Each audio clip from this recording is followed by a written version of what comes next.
Thank you for joining us on the Winning at Selling podcast. I'm Professor Scott Plum of the Minnesota Sales Institute, and with me is Bill Hellkamp of Reach Development Systems.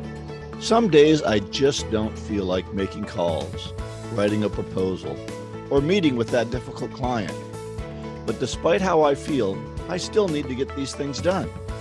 How then do I stay motivated, especially when I must do a task that I don't particularly enjoy? One of my mentors tells me to get a new feeling. But just how do I do that? Well, I hope you can stay focused long enough to discover how Scott and I are staying motivated and other great ideas on episode 492 of the Winning at Selling podcast.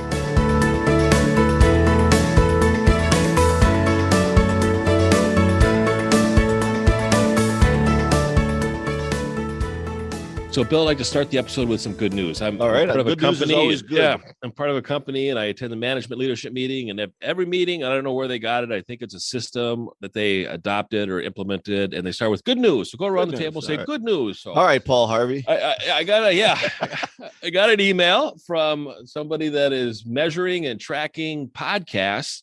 And our podcast, Winning at Selling podcast, out of 2 million podcasts around the world, is ranked number 200 in the United States in the management category. So I got to think that that's pretty impressive. Yeah. I think number 200 out of all those podcasts. What do you think there's in management? Maybe a couple of 100,000, 100,000? Oh, hard to say, but I mean, of course, that's my world. So I think that's all 200 million because that's right. 2 million, because why would I want to listen to anything you're not on else? TikTok either. So, I know, that's true. It is my world. So I immersed that's great. myself. Yeah, that's great. That's top 200. And that's not the top percentage. That's, top we just 200. broke the 200. Yeah. I'll give you the source. It's Chartable for those that are playing along at home. Chartable. Don't know much about it, but I just got an email this morning and thought I'd share it with our listeners. So it's because of our listeners that we are ranked 200. So thank you for listening. That's right. And hopefully we're saying things that you enjoy and enjoy learning and enjoy learning about. So let's learn about sales jujitsu some more. Yeah. We are on chapter 5, openings, part 2. Yep. And the topic of this one is on fighting. And of course, just like you've mentioned in the past, I didn't pick up on it right away, but you said, hey, there's 3 sections of every chapter. Like, oh my God, you're right. I just and keep there's reading. 3. They like the rule of 3. If you've ever heard the rule of 3. I just shared it the other day. ABC, 1, 2, 3. And what are the 3 most important things in real estate? Location. There you go. It's the rule of 3. The 3 sections. All right. The first one is generating a response, which is discovery. Okay. And this is a big part for you and I. In the sales process. It is. And they, really started off by saying, did you sell or were you sold? And I always believe every conversation, somebody's buying something, somebody's selling something. And sometimes salespeople are selling a solution, and sometimes salespeople are buying an excuse from the prospect. And this is an interesting chapter, and there's some areas that I think they kind of fell a little short. I disagree with a little bit of their positions, and I'll expand on that. Okay. And I look forward to meeting them when they're in town. They're coming in town on Minneapolis on the January 7th. Yeah. So if you want to be there, listen to the ad for PSA MN. So what is it that they talked about with discovery? Because I've got a lot to talk about on discovery, so I don't want to get too involved. So they talk about discovery is really controlling the conversation by asking the right questions with the right people at the right time. Totally agree with that. They talk about being really hyper-focused on problems you solve. Totally agree with that. Totally agree. I always talk about when I get invited into a company and I meet with the leadership team and they tell me about what they do. And I say, tell me about what problems you solve. And they tell me about the solutions. And I go, no, tell me what problems you solve. They're so consumed with the solutions, they don't know what problems they solve. So we need to be able to work on identifying problems before we can deliver solutions. So one of their lines is, you get paid to solve problems, not discover them. And this is where I felt, you're a little short on that, because I believe that prospects will share symptoms of a problem, not the problem itself. The prospects don't necessarily know everything as much as a salesperson does. And I'm being a bit assumptive there, but I believe that's true most of the time. The salespeople know more about the source of the symptoms and the problems within a specific area that they work with. So they're able to identify that. Go ahead, Bill. Well, I think a good salesperson has seen a lot of the same situations. If I sell a particular product or service, it's not my first rodeo when I come into your place of business and we start talking about the issues that you're having. I don't use the term problems for the same reason you don't, True. because I won't get a real answer from them. They tend to not want to admit that they have a problem, but they might have issues, things that need to be figured out. And so, but I've seen them over and over again. One of my biggest challenges, and I think this is true for many salespeople, is not blurting out a solution too quickly, because it's often quite obvious to us. I remember once I was at a company and they weren't getting very good results from their leads, but turned out they were taking 6 months to get to the leads from a show. And they didn't understand that meant something. Right. So it was clear to me right away what's not clear to them. And so often we have to bite our tongue and keep talking until they can start to come to the problem themselves. And I think that's what good questioning does. It leads you to the problem, but you don't sit there and pontificate at them. Your product or service is the solution to the issue. Right. And this is right out of the Challenger sale. One of the lines that I took away from that book is you lead to the solution, not lead with it. Yep. And you have to be able to uncover a problem for the solution to have value. I don't know how many times I've said that. I get, I'm boring myself just by keep saying it, but it's so true and it's so relevant. If you're bored by that saying, send in a note to Scott. Yeah, exactly. You keep saying that. We love to hear from you. You keep remembering it. Yeah, and you keep applying it. That's right. Good for you. That's but true. If you go, I've heard that before, but I'm not applying it. Well, then there's a problem. Anyway, we'll move on to the next section, which is spot the opening. This is really selling to the gap. So problem in their own language. Well, that's somewhat true, but there's more to it than that. And they continue to talk about the prospect knows the symptoms, but not necessarily the problem. So again, when we uncover the symptoms, we need to dig down. And like Bill said earlier, we go from problem to solution. There's a couple extra steps in there. We need to talk about what they've tried in the past, because if it's been a problem and they haven't tried anything to do to fix it, what makes them motivated to do anything now today, since you're sitting there? Why would they want to fix it today? Something else happened to preempt them to take this problem now seriously. And the other is, what does this problem and the impact, and they use the word impact. It's 100% true. You got to be talking about what is the impact of the problem. Right. And the impact is cost, consequences, and risk. That's emotional. And we all heard people buy emotionally, they justify it intellectually. So when we get to the impact, we're getting to that emotional level, and that's where they're going to be motivated to make a change. Now, one of the things I want to really emphasize here is that the first gap you find is not the one you try and sell to. Right. So often when I work with salespeople and we do work in this area of finding the selling gap, they find the smallest gap and then they pull out their catalog or they pull out their solution, whatever that is, and say, we can do that. We can help you fix problem A. And they miss problems B through D. And they don't make any money at it because they solve the small problem, because that's the first one that's going to come out. Your job through questioning is to enlarge and widen that gap, allow them to dig that hole deeper so that the problem is a real challenge and it's going to take something to fix it, not something that's going to come off the top of your head. So you're not looking to solve that problem there. That's why I don't like close the gap. I think you find the gap, and we're going to talk about that next. But I think you widen that gap, and then you can find a solution that's valuable.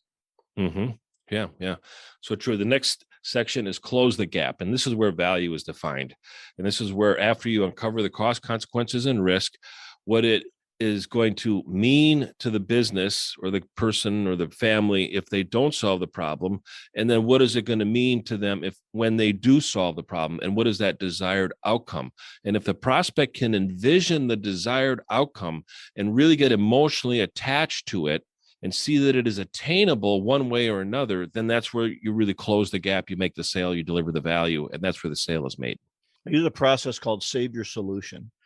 And this is something I find very important. If I've got a solution that I want to value out at, let's say, $50,000 or $100,000, whatever the value of that solution is, I don't want to pop that right off the top of my head in the beginning of this, in the first meeting I have. So this time between spotting the opening and closing the gap may be 3 meetings. It's not the same meeting, and don't get confused that it is, because if it is the same meeting, there's no way that your solution is worth $50,000 or $100,000. Right. It's worth 20 cents because that's how much thought you put into it. So the wording I use as we are moving toward the solution is, Scott, based on what you've said, I'm confident we can solve this. I want to go back and talk to some of my colleagues, put together a proposal for you that's going to show you a little bit more, and then we can talk through that working document. And that's a really good way to get out of that meeting, set up another meeting that's moving you towards closing that gap with some thought behind it and a value proposition. Right. And how you sell is how you serve, or how you serve is how you sell, one or the other. But when you're servicing a client or a prospect, this is how value is defined. And I mean, you and I were talking about the book Selling the Invisible, which was written back in the early 1990s, I believe. Harry Beckwith from Minneapolis. And when you sell a service, you sell a promise. And the value of that promise is determined by the confidence and the credibility that the prospect has in the bearer of the promise, which is the salesperson. I memorized that section of that book. I applied that. And I tell you, I made a lot of money when I used that, when I was selling a service to prospects. Yeah, great, Scott. Excellent recap on that. We ought to see if we can find Beckwith and get him on the show. Yeah. I think he's still in town. Yeah, we both read the book, and just because an idea was preferred back in the 90s doesn't mean it's dead. My favorite book to read is How to Win Friends and Influence People. Although I heard they have a new copy now that includes the digital world. Oh, geez. There's a new How to Win Friends and Influence People, and it probably talks about using text and talking to people over the phone, and it's probably interesting because the old one, it can get a little dated. So anyway, book giveaway. I do want to remind everybody we are having a book giveaway. The book is Sales Jiu-Jitsu by Elliot Bayev and Daniel Moskowitz, who are going to be in Minneapolis on January 7th. We're going to be giving away 2 books each week. Go to winningatselling.com, ask a question, say hello. Tell Scott he keeps using that same saying all the time. That's right. Asked to be put in the book drawing. We're pretty liberal. If we hear from you, you're going in the book drawing. I had a guy that said something to me. He won the book drawing, and he goes, "How did I win?" I say, "Well, you sent me a note, man.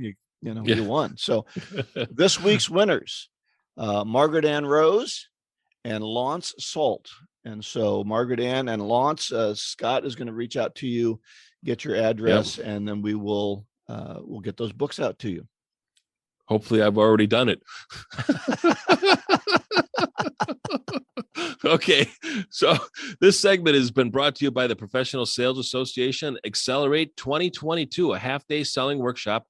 Learn more at psamn.org.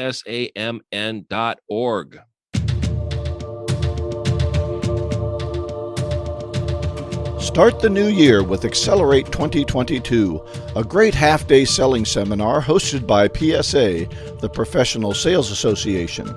The keynote speakers are Daniel Moskowitz and Elliot Bayev, authors of the international bestseller, Sales Jiu-Jitsu, the Secret Black Belt System for Champion Leaders. They will be presenting 4 black belt strategies to double your conversion rate. Also presenting will be social media expert Jennifer Radke, who will present Expanded Social Media Equals More Customers. Accelerate 2022 will be held from 8 a.m. to noon on Friday, January 7th at the Doubletree in Bloomington, Minnesota. Admission is $99 and includes breakfast. Also, the first 30 people to buy tickets will get a copy of the book Sales Jiu-Jitsu. So get your tickets now. Learn more at psamn.org. That's psamn.org.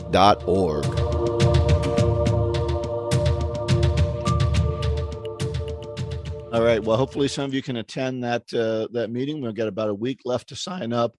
And I guess when this comes out, we'll have just a few days to sign up. But Scott and I are both going to be there. So if you want to meet us, that's a good chance to do that. We usually don't go out in public, Scott. So that very few opportunities these days to meet. I'm an introvert. Yeah, I know. Right. Yeah.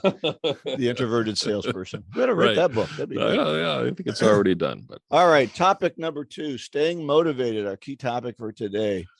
I feel this is a constant challenge. Now, I work for myself by myself, so I got nobody motivating me except the head finance officer in my house, and that's my wife. Right.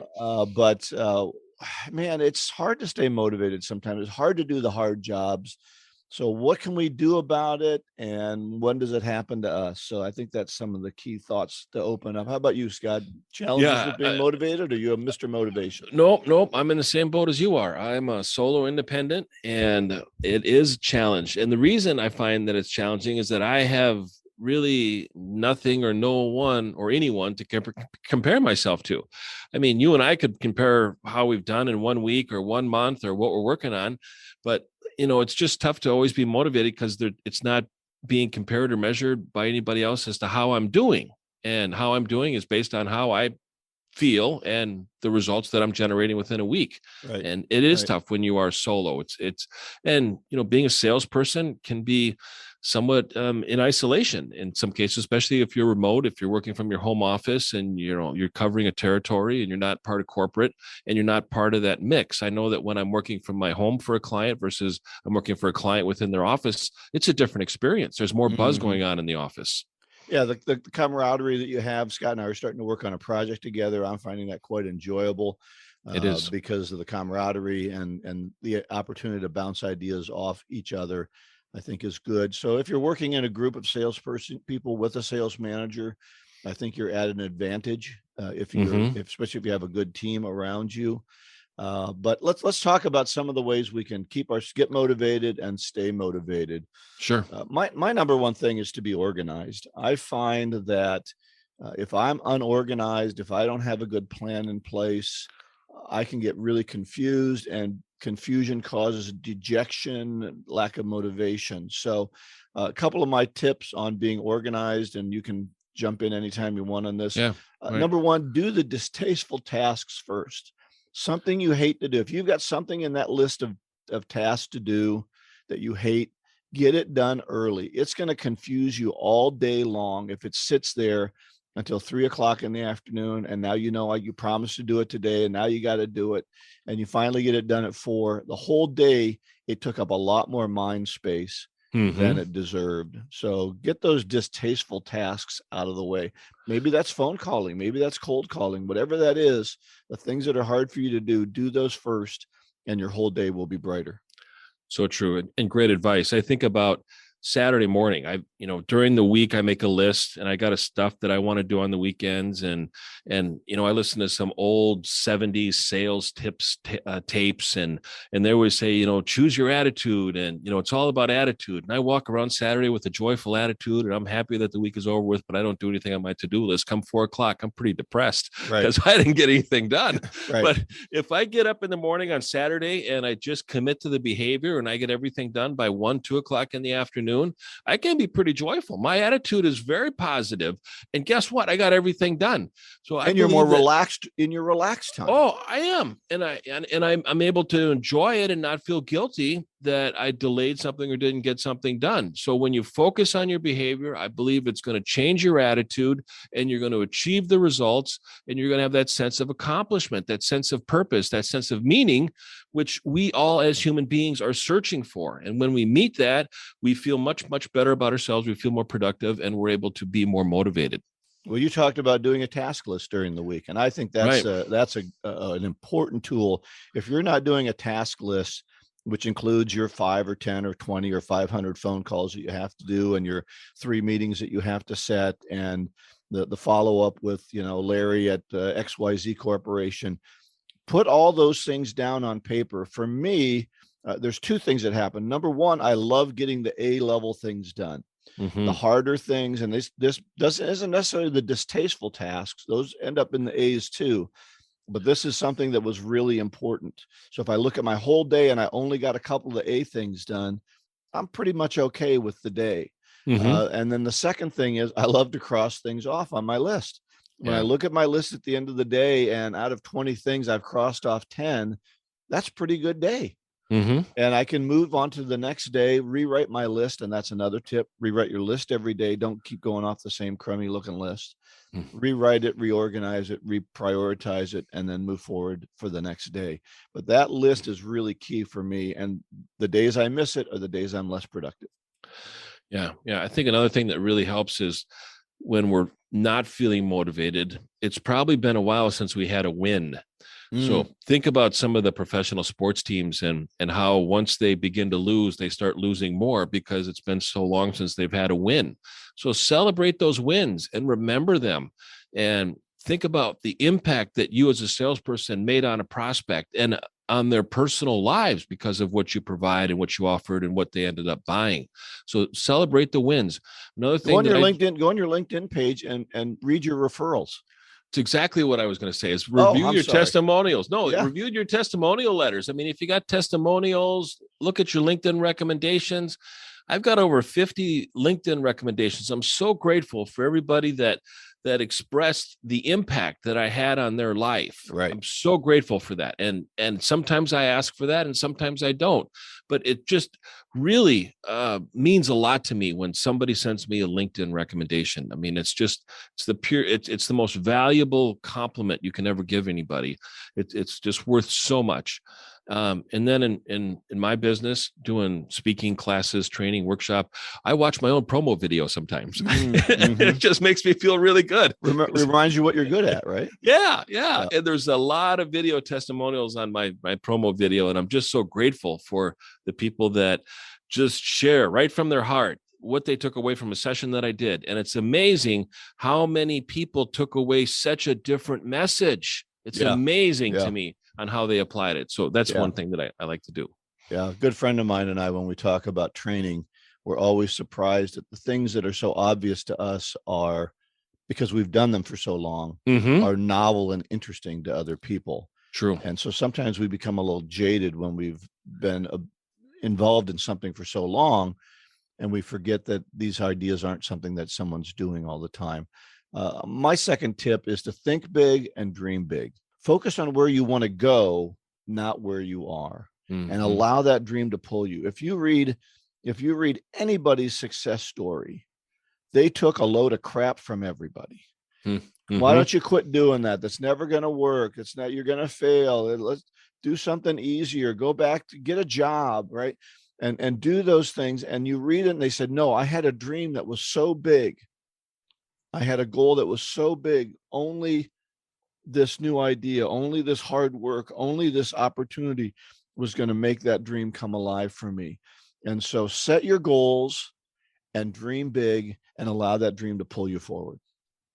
Yeah, I watched a YouTube video interview with Elon Musk, and haven't been a fan of Elon Musk for some time. And a friend of mine posted this on Facebook, and I was watching it. I'm like, wow, this guy is amazing. The amount of adversity that he took on and the commitment and the focus and the role models that he looked up to when it comes to SpaceX that do not believe in what he's doing and how that affected him personally. I mean, these are his role models and they're discouraging him from doing this, and how he overcame that adversity and ended up becoming quite successful at the SpaceX project. And to be able to see somebody in modern time that has taken on adversity. We've all heard about Andrew Carnegie and Napoleon Hill, and we watch the History Channel with all of these other accomplishments from people in the past. But modern day, I think he's a very good example of being that warrior and taking on adversity and to never give up. Yeah, I think that's great, and those stories help us because we do face those personal adversities. It can be in our own mind, but sometimes there's the people around us. I have a number of people I've spoken to, Scott, that have said that their sales managers encourage them to get into debt. Go out and buy a big house, go out and buy a big car, and that debt will motivate you. That's boy, I have to disagree with that. I think that crushing debt can kill your spirit, and getting yourself in a hole so that you can work hard to get out of it is a real backwards way of looking at things. I think set those goals big and don't give yourself stuff until you get those goals, and that'll give you the same pull as this debt crisis that people like to get you in. I think it's very selfish. I understand the philosophy and the intent of that exercise. I think it can be interpreted in different ways. In one way that I encourage and look at it and really share it with salespeople that I lead is, what lifestyle do you want to have in your life? And then start living that lifestyle now. Now, if that means that your lifestyle is living on the lake, having a boat, think of a way that you can make that possible by providing the income to support the payments to support that one way or another. Once you live that lifestyle, then you start earning income based on that lifestyle. So think about where do you want to be and not where you are right now. And it's a matter of lifestyle. I can't agree with that. I can't that's say okay. I can't say get yourself into debt with your lifestyle, so then you have to support it. I think you can feel the same way by going down to the lake and admiring the other boats and dreaming about those and setting goals in them. If you're going to have lunch at the lake. Might cost you a little bit more, but it'll put you around people. Get around people who have houses on the lake. Then get that lifestyle up to that, but don't. I would borrow to a lifestyle. Don't get in over your head. Yeah. I totally agree with that. Yeah. However, in hiring a salesperson, if you hire somebody that makes $36,000, they're never going to make $72,000 the next year. In most cases, if you hire somebody that makes $72,000, they're not going to live down to a lifestyle of $36,000. So they are going to sell at a level of earning an income to support $72,000 a year. Yeah. Too often companies hire salespeople that are perceived as being hungry and motivated. And they're like, well, I make 50,000, but I want to make 100. Okay.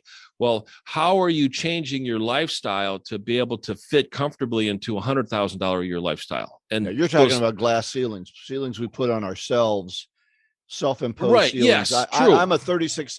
My dad never made over 50,000. I can't envision myself making over 50,000. Right. So in June, I hit the 50,000 mark, and I'm kind of dead for the rest of the year. Oh, another good point. Yeah, you can't do that, and that's something you have to look out for. But again, I don't think crushing debt is motivating either. So find the balance in there, and totally agree.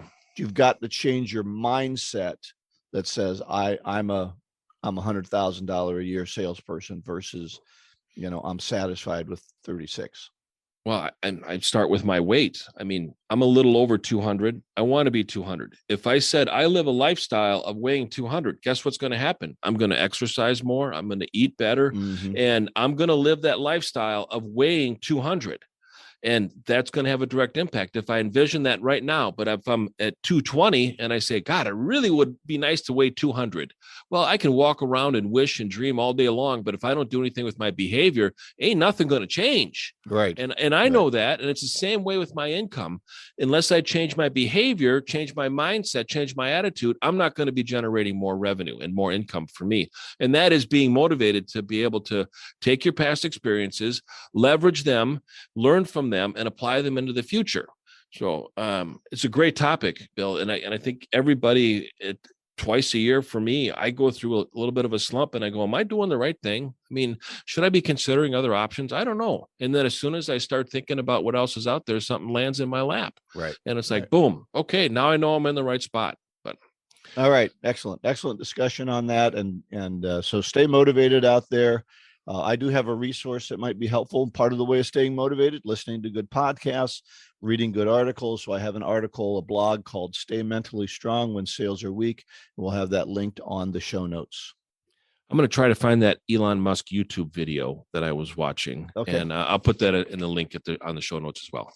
Our golden nugget today is success is not final. Failure is not fatal. It is the courage to continue that counts. By anyone? Winston Churchill. That is correct. Ding, ding, ding. You got that right. Everybody wins. I brought that quote up because I'm jumping the gun. But next week, we're going to talk about failure. And that's the reason I put that quote in the show notes. Well, and we kind of talked about failure and success a little bit today. Yeah. And how do we motivate ourselves? And how do we break through that ceiling? Because staying at $36,000, profit a year, it might be failure. Right. In many ways, with cost of living going up. And I think costs of things are going to go up by 40, 50% in the next couple of years. So things we have to be careful of, and we need to make more money. So to find out all about this, look up our notes, go to winningatselling.com. All of our information will be in the show notes. Don't forget our book giveaway, Sales Jiu-Jitsu by Elliot Bayev and Daniel Muskowitz. We're giving away 2 books each week. Go to winningatselling.com, ask a question, say hello, or just tell us that we talk too much. Yeah.